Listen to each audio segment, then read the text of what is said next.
نحمده ونصلي على رسوله الكريم اما بعد سورۃ الحجرات ترتیب میں 49 نمبر پر ہے، 106 نمبر پر مدینہ منورہ میں نازل ہوئی۔ اس سورۃ مبارکہ میں مکارم اخلاق بھی بیان ہوئے ہیں، اس لیے اسے سورۃ الاخلاق والآداب بھی کہا جاتا ہے۔ یہ وہ سورت ہے جس میں اللہ تعالیٰ نے اہل ایمان کو 5 بار یا ایھا الذین آمنوا کہہ کے خطاب فرمایا ہے۔ ابتدائی آیت سے ہی اللہ کے رسول صلی اللہ علیہ وسلم کا ادب سکھایا گیا ہے۔ اس میں اللہ تعالیٰ نے ایمان والوں کو خطاب کر کے فرمایا، اللہ اور اس کے رسول سے آگے نہ بڑھو، احکامات میں اللہ اور اس کے رسول کی پیروی کرنی ہے، اللہ کے رسول کی اتباع کرنی ہے۔ جب تک اللہ کے نبی صلی اللہ علیہ وسلم کسی بات کا فیصلہ نہ فرما دیں، اس وقت تک اپنی طرف سے کسی بات پر عمل نہ کیا جائے۔ گویا کہ لکیر کھینچ کر دائرہ بنا دیا گیا ہے، اسی دائرے کے اندر رہنا ہے، اللہ اور اس کے رسول کے احکامات سے باہر نہیں نکلنا۔ دوسرا ادب نبی کریم صلی اللہ علیہ وسلم کی ذات کے بارے میں ہے کہ آپ کے سامنے اپنی آواز کو پست رکھو، جیسے ایک دوسرے کے ساتھ اونچی آواز سے بات کرتے ہو، میرے نبی کے سامنے اس طرح اونچی آواز میں بات نہ کیا کرو۔ صحابہ کرام کے لیے تو یہ حکم تھا ہی، جیسے آپ صلی اللہ علیہ وسلم کی آواز سے اپنی آواز کو بلند کرنے سے اللہ نے منع فرمایا ہے، ایسے ہی آج بھی اگر کوئی خوش قسمت روضہ اطہر پر جاتا ہے، وہاں پر بھی صلاۃ و سلام عرض کرتے ہوئے اپنی آواز کو پست رکھے، آج بھی اسی ادب کا لحاظ رکھے۔ جن لوگوں کی عادت ہے دین اسلام کے دائرہ سے باہر نکلنے کی، وہ وہاں پر بھی آپ دیکھیں گے شور کرتے ہوئے، نعتیں گاتے ہوئے، چیخ و پکار کے ساتھ وہاں پر بھی ایسے لوگ آپ کو ملیں گے۔ انہوں نے محبت کا روپ دھارا ہوتا ہے، حقیقت میں وہ اللہ کے نبی صلی اللہ علیہ وسلم کی ذات اقدس میں توہین کر رہے ہوتے ہیں، اور توہین کرنے والوں کے لیے اس صورت میں اس کی آیت نمبر 2 میں جو وعید بیان ہوئی ہے، فرمایا کہ اگر میرے نبی کے سامنے تمہاری آوازیں بلند ہو گئیں تو ان تحبط اعمالکم وانتم لا تشعرون، اللہ تمہارے سارے اعمال برباد کر دیں گے اور تمہیں خبر بھی نہیں ہوگی۔ تم سمجھو گے کہ ہم نبی کے سامنے محبت کا اظہار کر رہے ہیں، یہ اظہار نہیں۔ دوسری بات یہ بھی ذہن میں رہے، جیسے آپ صلی اللہ علیہ وسلم کے موجودگی میں صحابہ کرام کو حکم تھا کہ اپنی آواز کو پست رکھیں، جب کہیں کسی مجلس میں پیارے نبی صلی اللہ علیہ وسلم کے ارشادات سنائے جا رہے ہوں، احادیث مبارکہ پڑھ کر سنائی جا رہی ہو، اس وقت بھی اسی طرح توجہ کرنی چاہیے کہ میرے نبی صلی اللہ علیہ وسلم کا فرمان مجھے سنایا جا رہا ہے، پوری توجہ کے ساتھ سنا جائے اور اپنی آواز کو پست رکھا جائے۔ ان آیات میں کچھ دیہاتی ایک قبیلے کے لوگ تھے صحابہ کرام۔ دیہاتی جو لوگ ہوتے ہیں وہ ادب آداب سے اتنا زیادہ واقف نہیں ہوتے شہری لوگوں کے نسبت۔ وہ آئے آپ صلی اللہ علیہ وسلم سے ملنے کے لیے، کوئی بات کرنی تھی۔ وہ وقت آپ صلی اللہ علیہ وسلم کے قیلولہ کا، آرام فرمانے کا وقت تھا۔ انہوں نے باہر سے کھڑے ہو کر آوازیں لگانی شروع کر دیں، یا محمد اخرج الینا، یا محمد اخرج الینا، اے محمد صلی اللہ علیہ وسلم آپ باہر نکلیں، ہماری بات سنیں۔ اللہ تعالیٰ نے ان کو تنبیہ فرمائی کہ یہ تو بے عقل قسم کے اور ناسمجھ قسم کے لوگوں کا کام ہے، تمہارے لیے بہتر یہ تھا کہ تم انتظار کرتے، آپ صلی اللہ علیہ وسلم خود باہر تشریف لاتے، پھر جو کچھ عرض کرنا تھا وہ کرتے۔ اور پھر ایک حکم ایمان والوں کو اللہ نے دیا،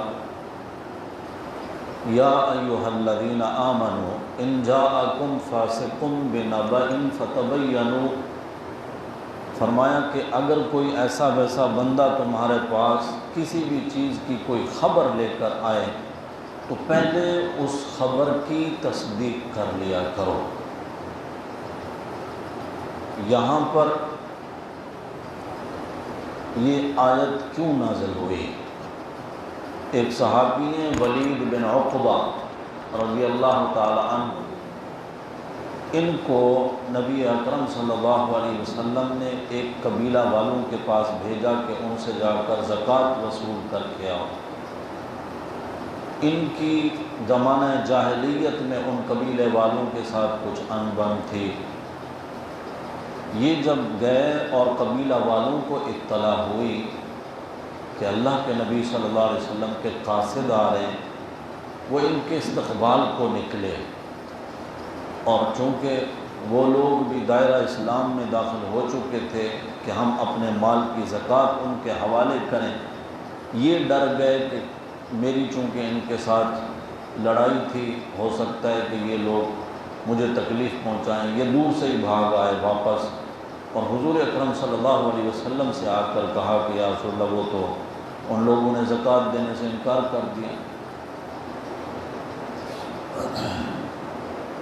یہاں پر آپ صلی اللہ علیہ وسلم کے اور صحابہ کرام کے ذہنوں میں یہ چیز آئی کہ جو لوگ زکوٰۃ کا انکار کر دیں دینے سے، تو ایسے لوگوں کے ساتھ تو پھر لڑائی بنتی ہے اسلام کی، کیونکہ وہ اسلام کے ایک حکم کا انکار کر رہے ہیں، تو ایسا شخص تو دائرہ اسلام سے ہی نکل جاتا ہے۔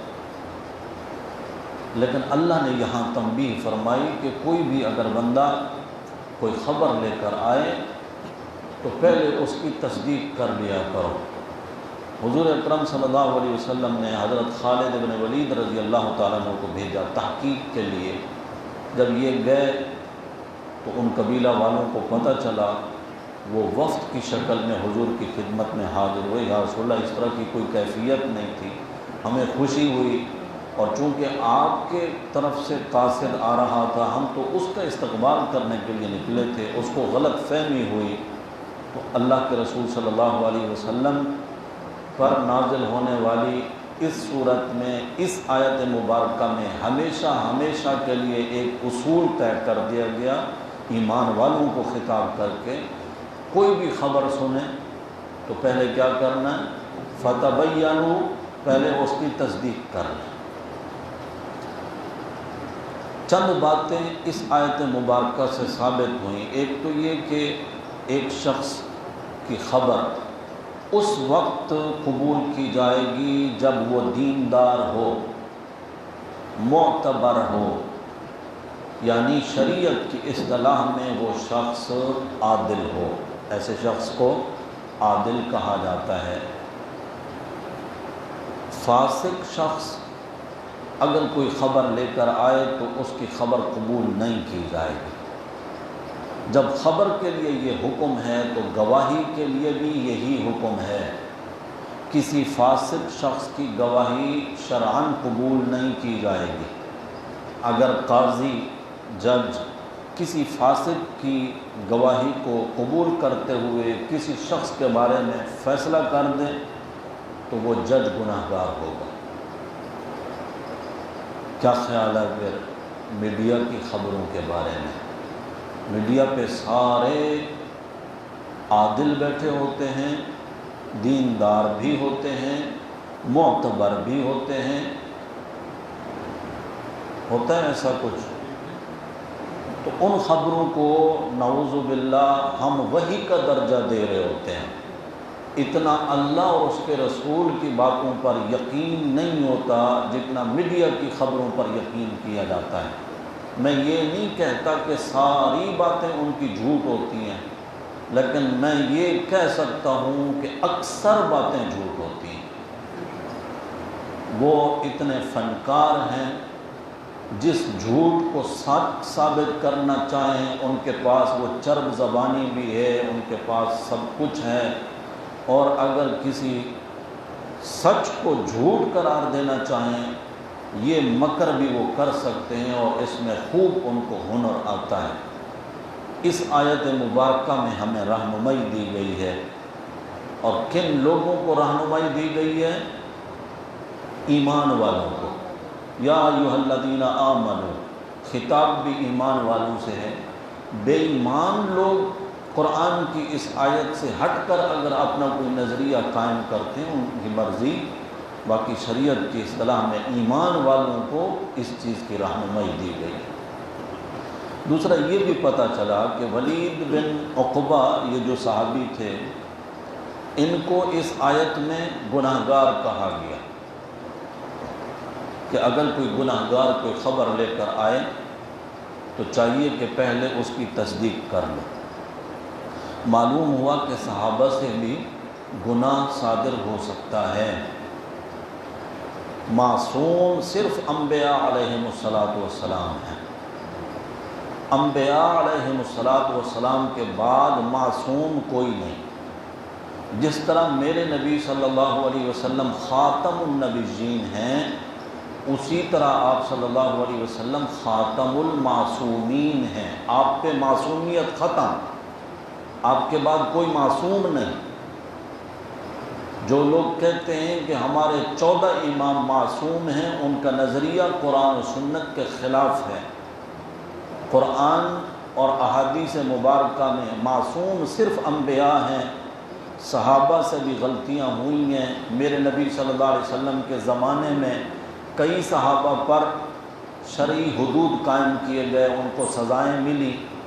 صحابہ کی تعریف جو قرآن نے کی ہے اور ان کا رب کی طرف سے جو ان کو انعام ملا ہے، رضی اللہ عنہم ورضوا عنہ، اس کا تقاضا بھی یہی تھا کہ اللہ تعالیٰ نے ان کو اس جانب متوجہ کیا، جب بھی ان سے کوئی غلطی ہوتی وہ فوراً توبہ کر لیتے تھے، اس غلطی پر قائم نہیں رہتے تھے۔ اس صحابی سے غلطی ہو گئی، غلطی کے بعد انہوں نے اللہ سے توبہ کر لی۔ اصل میں یہاں پر ایک بات یہ ذہن میں رکھیں، کچھ چیزیں ایسی تھیں پوری امت کو نمونہ چاہیے تھا کہ رہنمائی ملے، لیکن وہ چیز ایسی تھی کہ جس کا پیش آنا رسول اللہ صلی اللہ علیہ وسلم کے شایان شان نہیں تھا کہ حضور سے ایسی بات صادر ہوتی اور پھر ہدایت آتی اور امت کے لیے بھی رہنمائی ہوتی۔ حضور کے چونکہ شایان شان نہیں تھا، صحابہ سے وہ غلطیاں صادر ہوئیں، اللہ کی حکمت اور مشیت سے اس پر قرآن نازل ہو گیا اور پوری امت کو ہمیشہ کے لیے رہنمائی مل گئی۔ اسی سے اگلی آیات میں آیا ہے کہ انما المؤمنون اخوۃ، مومن سارے آپس میں بھائی بھائی ہیں۔ اگر بشری تقاضوں کے پیش نظر اختلاف ہو جانا یہ فطرت میں ہے، اختلاف ہو جائے، لڑائی ہو جائے کسی بات پر، اللہ کہتے ہیں اصلحوا بین اخویکم، اپنے بھائیوں کے درمیان صلح کرا دیا کرو۔ اصلحوا بین اخویکم، میں نے وہی بات جس طرح عرض کی کہ جو چیزیں حضور اکرم صلی اللہ علیہ وسلم کے شایان شان نہیں تھیں وہ صحابہ سے صادر ہوئیں، ان کے فیصلے اللہ کے نبی صلی اللہ علیہ وسلم نے کیے اور امت کو رہنمائی ملی۔ یہاں پر فرمایا گیا کہ اگر لڑائی کی نوبت آ جائے تو فیصلہ کرا دو یا صلح کرا دو، یہ جملہ سمجھنے کا ہے۔ جہاں فیصلہ ہو جاتا ہے وہاں پھر ہر فریق اپنا حق برابر لینے کے لیے تیار ہوتا ہے، اور ایسا کئی صورتوں میں ممکن نہیں ہوتا۔ صلح کا یہ ہوتا ہے کہ جب ایک دوسرے کو سینے سے لگا لیتے ہیں تو ایک شخص اپنا حق چھوڑنے کے لیے تیار ہو جاتا ہے، اس لیے فرمایا کہ ان کے درمیان میں صلح کرا دو۔ دوسرا، اس آیت مبارکہ سے یہ بھی پتہ چلا کہ اگر ایک فریق زیادتی پر تلا ہوا ہے، صلح کے لیے تیار نہیں، ان دونوں میں امانت اور دیانت کے ساتھ جو مظلوم ہے اس کے ساتھ کھڑے ہو جاؤ، تاکہ جو زیادتی پر تلا ہے وہ مان جائے اس بات کو کہ میرے لیے صلح کرنا بہتر ہے، اگر میں نے صلح نہ کی تو سارے لوگ پھر اس کے ساتھ ہوں گے، میرے ساتھ نہیں ہوں گے۔ ایک چیز اور یہ بھی پتہ چلی کہ اگر ایک فریق صلح پر تیار ہے تو دوسرے کو لڑائی پہ اصرار نہیں کرنا چاہیے، اس کو بھی چاہیے کہ یہ صلح کر لے۔ انصاف کا دامن کسی صورت نہیں چھوٹنا چاہیے، اور جتنا بھی اختلاف ہو جائے دینی بھائی چارہ ختم نہیں ہونا چاہیے۔ میرا کسی سے بھی اختلاف ہو، جس نوعیت کا بھی ہو، جتنا بڑا ہو، ہے تو وہ میرا مسلمان بھائی، یہ دینی بھائی چارے والی بات ختم نہیں ہونی چاہیے کہ بندہ سلام دعائی چھوڑ دے، اور خوشی غمی بھی کہ ان کے ہاں خدا نخواستہ میت ہو گئی ہے تو یہ نہیں جا رہا کہ میری ان سے لڑائی ہے، دینی بھائی چارہ تو نہ رہا، اس کا مطلب تو یہ ہوا کہ خدا نخواستہ وہ کافر ہو گیا۔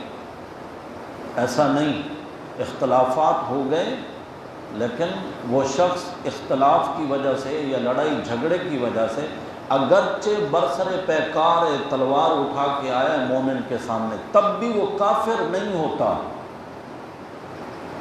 کہ اس سے ہمیشہ کے لیے تعلقات منقطع کر دیے جائیں، ایسا نہیں ہے۔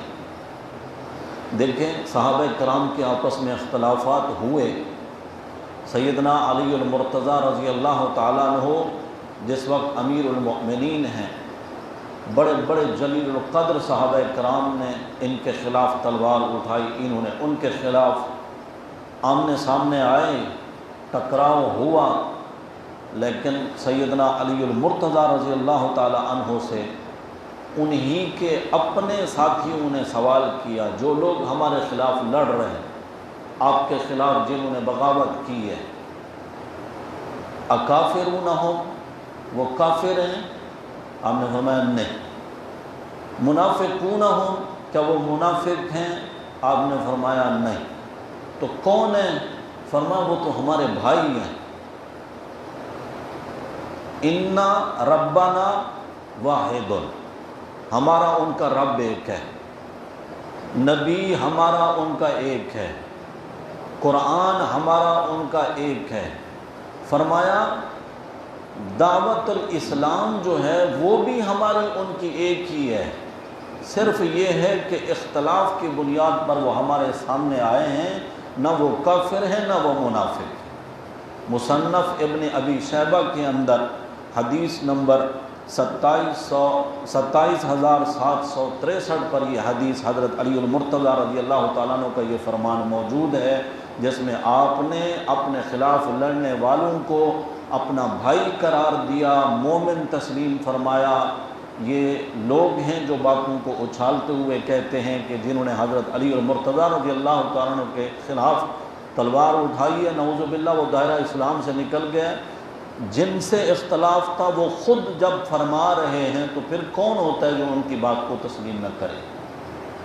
تو یہ ہدایات ان آیات میں ہمیں ملی ہیں۔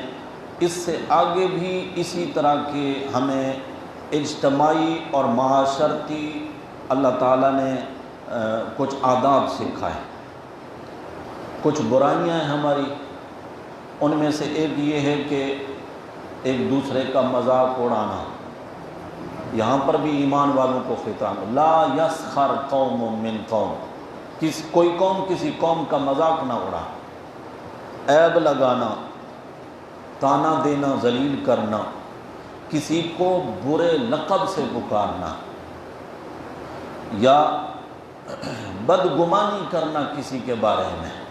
اللہ نے فرمایا ان بعض الظن اثم، بعض بدگمانی گناہ ہے، کسی کے بارے میں ایسے ہی کوئی بدگمانی قائم کر لینا۔ ہمارے ہاں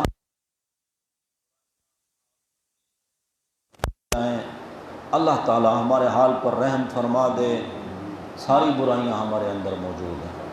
مسلمانوں کے عیب تلاش کرنا اور اس کی ٹوہ میں لگے رہنا کہ کسی کا عیب میرے ہاتھ لگے اور پھر میں جو ہے اس کے خلاف چڑھائی کروں اور لوگوں میں چرچے کروں ان کی باتوں کے۔ حضرت ابو برزہ اسلمی رضی اللہ تعالیٰ عنہ سے روایت ہے، حضور اکرم صلی اللہ علیہ وسلم نے فرمایا، لوگوں اپنی زبان سے تو ایمان لائے ہو مگر تمہارے دلوں میں ایمان داخل نہیں ہوا، تم مسلمانوں کے عیوب کی ٹوہ میں مت لگو، جو ایسا کرے گا اللہ تعالیٰ اس کو اپنے گھر میں رسوا کر دے گا۔ مسلمانوں کے عیوب تلاش نہیں کرنے، بلکہ شریعت نے حکم دیا کسی مسلمان کا کوئی عیب دیکھو تو فرمایا اس کی پردہ داری کرو، اس کو چھپانے کی کوشش کرو۔ اسی طرح ایک اور حدیث مبارکہ میں فرمایا، جو شخص یہ چاہتا ہے اللہ قیامت کے دن میرے عیبوں پر پردے ڈالے، اسے چاہیے کہ دنیا میں مسلمانوں کے عیبوں پر پردے ڈالے۔ اللہ نے اگر اس کا راز فاش نہیں کیا ہے، تمہیں کیا ہو گیا کہ تم اس کا راز فاش کرو؟ یہ ساری ہدایات ہمارے لیے، میں نے جیسا عرض کیا ایمان والوں کو خطاب ہے، مومنوں کو خطاب ہے، اور ایک حکم یہ بھی دیا کہ غیبت نہیں کرنی۔ غیبت کے معاملے میں مسلمان جو ہے اس کی حقیقت کو نہیں سمجھتے کہ غیبت ہے کیا۔ غیبت کسی شخص کے اندر کوئی برائی ہے ہی نہیں اور میں اس کے بارے میں کوئی رائے قائم کروں برائی کی، ہم یہ سمجھتے ہیں کہ یہ غیبت ہے۔ یہ غیبت نہیں ہے، یہ بہتان ہے، ایک برائی اس میں ہے ہی نہیں اور میں نے اس کے بارے میں وہ برائی ظاہر کی ہے تو یہ اس پر بہتان ہے۔ غیبت یہ ہے کہ وہ برائی اس کے اندر موجود ہو، اس کا تذکرہ اس کے سامنے اگر کیا جائے تو وہ برا محسوس کرے، پیٹھ پیچھے بھی اس کے بارے میں ایسی باتیں کرنا، اسی کا نام غیبت ہے۔ اور اللہ تعالیٰ کہتے ہیں لا یغتب بعضکم بعضا، پھر اللہ نے اس کی نفرت دلانے کے لیے ایک مثال کے ذریعے سمجھایا، فرمایا جو بندہ کسی کی غیبت کرتا ہے وہ ایسا ہے جس طرح کوئی اپنے مردہ بھائی کا گوشت کھانے والا۔ آپ یہ جملے بول کر اس کی گہرائی میں نہیں جاتے، گوشت کھایا جا رہا ہے انسان کا بھی نہیں، جانور کا نہیں بلکہ انسان کا، اور وہ انسان کوئی دوسرا نہیں، اپنا بھائی، اور وہ انسان زندہ بھی نہیں ہے بھی مردہ۔ ان ساری چیزوں کو رکھ کر سامنے رکھ کر دیکھا جائے کہ یہ برائی کتنی بڑی برائی ہے، اللہ تعالیٰ نے اس سے بچنے کا حکم فرمایا ہے۔ غیبت میرے نبی صلی اللہ علیہ وسلم کا فرمان ہے، قیامت کے دن ایسا شخص جس نے دوسروں کی غیبت کی ہوگی وہ حقدار آ جائیں گے حق لینے کے لیے، اس کی جو نیکیاں ہوں گی ان حقداروں کو دی جائیں گی۔ جب اگر نیکیاں ختم ہو گئی اور حقدار بچ گئے تو پھر ان حقداروں کے گناہ اس کے اوپر لاد دیے جائیں گے۔ اللہ ہمارے حال پر رحم فرمائے۔ یہ غیبت ایسا گناہ ہے جس بندے کی غیبت کی گئی ہے جب تک وہ معاف نہ کرے تو اللہ بھی معاف نہیں کرتا۔ اب کس سے بندہ جا کر پھر کہے کہ میں نے پیٹھ پیچھے آپ کی یہ برائیاں کی ہیں۔ اپنے اوپر کنٹرول کریں، اپنی زبانوں کو قابو میں رکھیں اور ایک دوسرے کی غیبت سے ہم بچیں۔ ایک خرابی باہمی تعلقات کی خرابی اس وجہ سے بھی ہوتی ہے، حسب و نسب پر فخر کرنا، مال و دولت پر غرور کرنا۔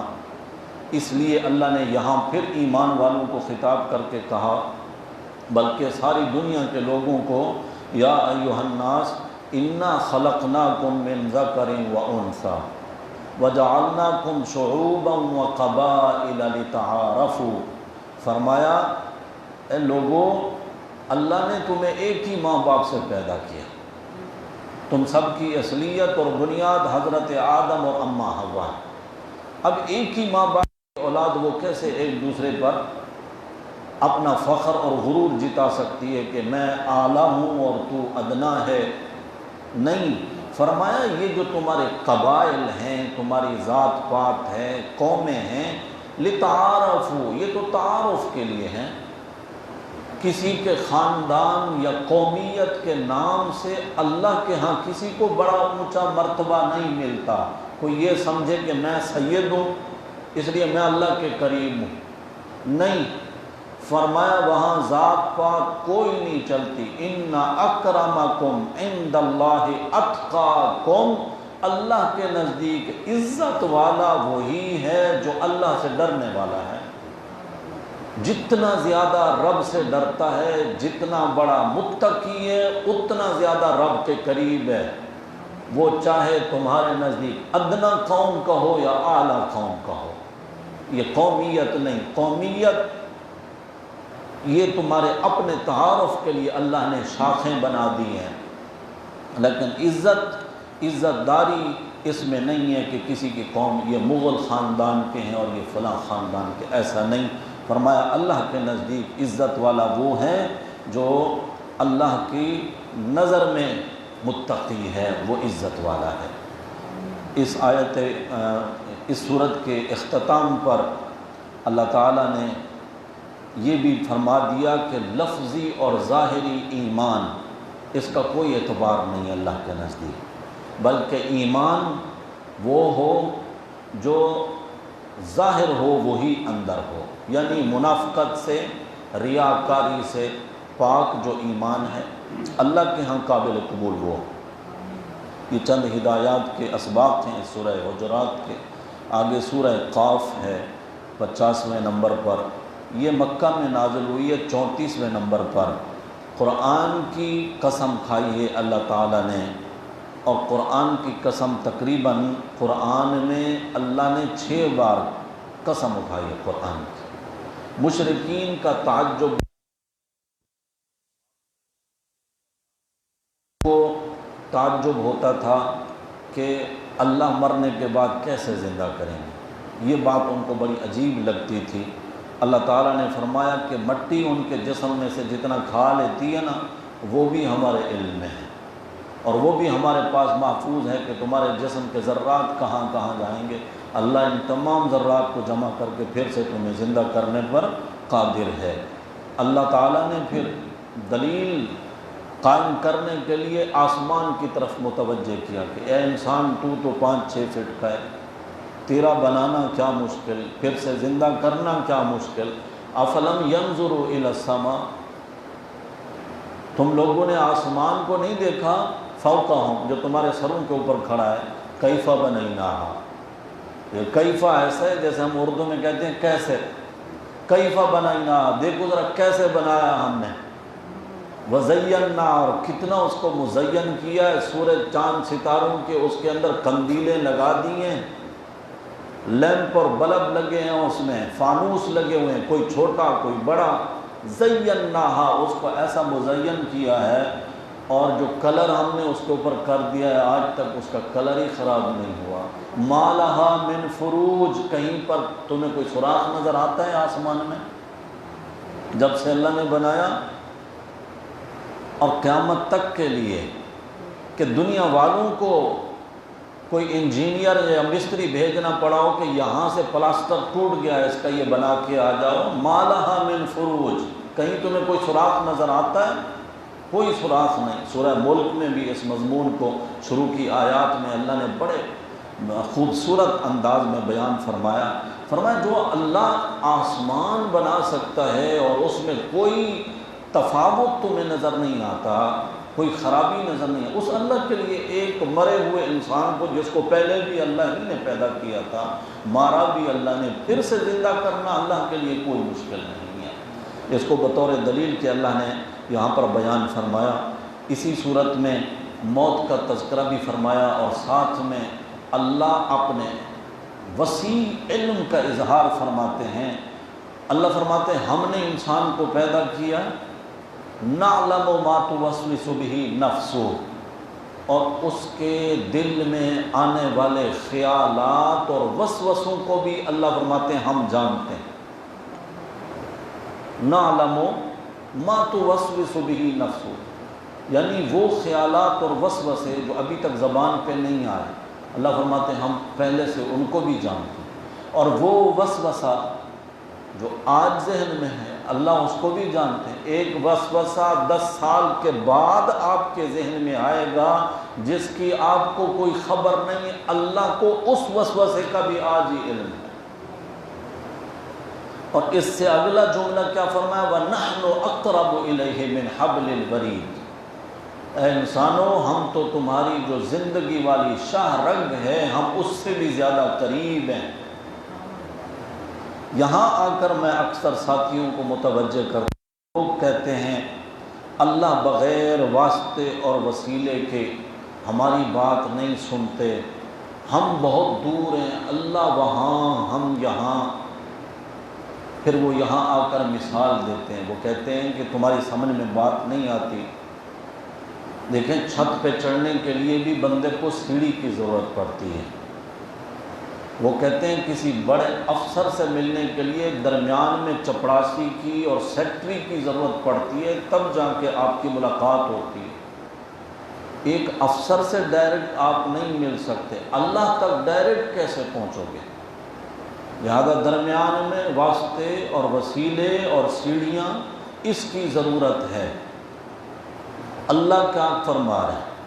اللہ فرما رہے ہیں میں تمہاری زندگی والی جو شاہ رگ ہے اس سے بھی زیادہ قریب ہوں۔ یہاں کتنی سیڑھیاں لگیں گی؟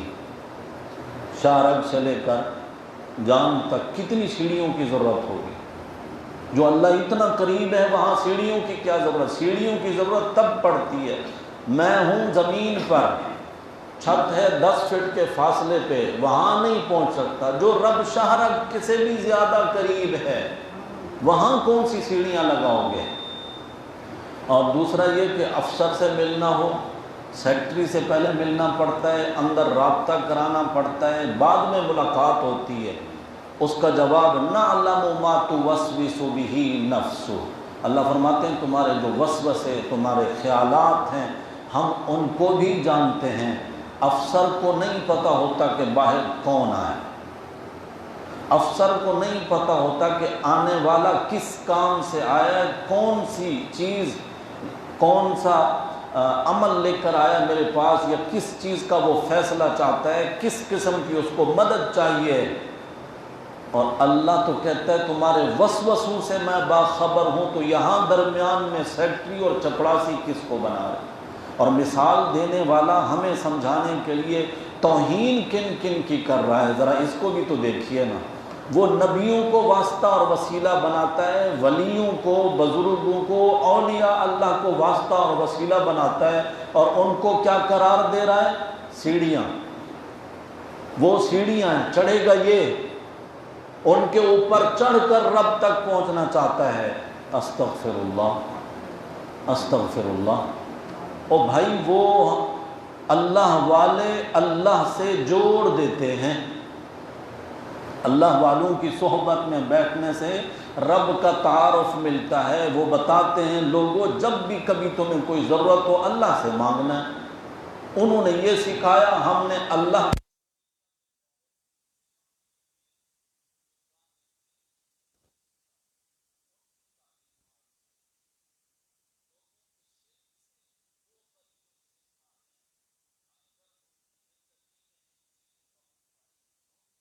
اور انہوں نے منع کر دیا تو وہ بری ہو گئے، اگر منع نہیں کیا تو پھر ان کا معاملہ اللہ کے سپرد ہے، اللہ پھر قیامت کے دن فیصلے کر دیں گے سب کے درمیان۔ اس پیغمبر اذا سألک عبادی، میرے بندے میرے بارے میں آپ سے پوچھتے ہیں کہ اللہ کتنا دور ہے، فرمایا انی قریب، میں ان کے قریب ہوں۔ یا اللہ آپ کو بلانے کے لیے بھی جس طرح دفتروں کے اوقات ہوتے ہیں، صبح 9 بجے کھلے گا 4 بجے بند ہو جائے گا، اس کے بعد آپ اپنی فریاد لے کر نہیں جا سکتے، آپ کو اگلے دن کا انتظار کرنا ہوگا، اور اگر اگلا دن ہو اتوار کا پھر آپ کو پیر والے دن آنا پڑے گا۔ یا اللہ آپ کے دربار کے بھی اسی طرح کے کوئی اصول ہیں؟ اللہ فرماتے ہیں اجیب دعوت الداع اذا دعان، جب بھی کوئی فریاد لے کر آنے والا مجھے پکارتا ہے میں اسی وقت اجیب، جی جی کہہ کے اس کو جواب دیتا ہوں، وہ رات کے 2 بجے کا وقت ہو، وہ دوپہر کا وقت ہو، وہ شام کا وقت ہو، وہ صبح کا وقت ہو، اجیب دعوت الداع اذا دعان، ہر پکارنے والے کی پکار پر میں لبیک کہتا ہوں اور اس کی ضرورت کو پورا کرتا ہوں۔ بس میرے بندوں سے میرے پیغمبر یہ فرما دیں فَلْيَسْتَجِيبُوا لِي وَلْيُؤْمِنُوا بِي، ان کو چاہیے کہ وہ بھی میری مانا کریں، ان کو چاہیے کہ وہ بھی میرے حکموں کو مانیں، میری باتوں کو مانیں، میں تو ہر وقت ان کی ضرورت کو پوری کرنے کے لیے تیار ہوں، کیونکہ میرے سوا ضرورتوں کا پورا کرنے والا ہے ہی کوئی نہیں۔ اللہ سمجھ دے دے، اللہ ہم سب کو قرآن کے قریب فرما دے۔ آگے سورہ زاریات ہے، سورہ قاف کی آخری آیت میں فرمایا میرے پیغمبر جو میرے عذاب سے ڈرنے والے لوگ ہیں آپ قرآن کے ذریعے ان کو نصیحت کریں، یہی نصیحت ہے جس طرح ابھی میں آیات آپ کے سامنے سنا رہا ہوں۔ ایمان والے بندے قرآن سے ہی نصیحت حاصل کرتے ہیں، ان کو نہ ڈراموں کی ضرورت پڑتی ہے نہ قصے کہانیوں کی جس سے وہ عبرتیں حاصل کرتے رہیں، عبرت حاصل کرنے کے لیے اللہ کا قرآن مسلمان کے لیے کافی ہے۔ سورہ ذاریات اللہ نے شروع میں 4 قسم کے ہواؤں کی قسم کھا کر فرمایا جس چیز کا تم سے وعدہ کیا جاتا ہے وہ سچ ہے، انصاف کا دن ضرور واقع ہوگا۔ یعنی قسمیں کھا کھا کر اللہ بندوں کو یقین دلا رہے ہیں کہ قیامت کا دن قائم ہوگا۔ متقین کا اچھا انجام بتایا گیا ہے اور ان کی اعلیٰ صفات کو اللہ نے بیان فرمایا۔ پہلی صفت متقی لوگوں کی جو اللہ نے بیان فرمائی ہے وہ یہ ہے کہ وہ نیک اعمال کرتے ہیں۔ جو متقین ہیں وہ کیا کرتے ہیں؟ یہاں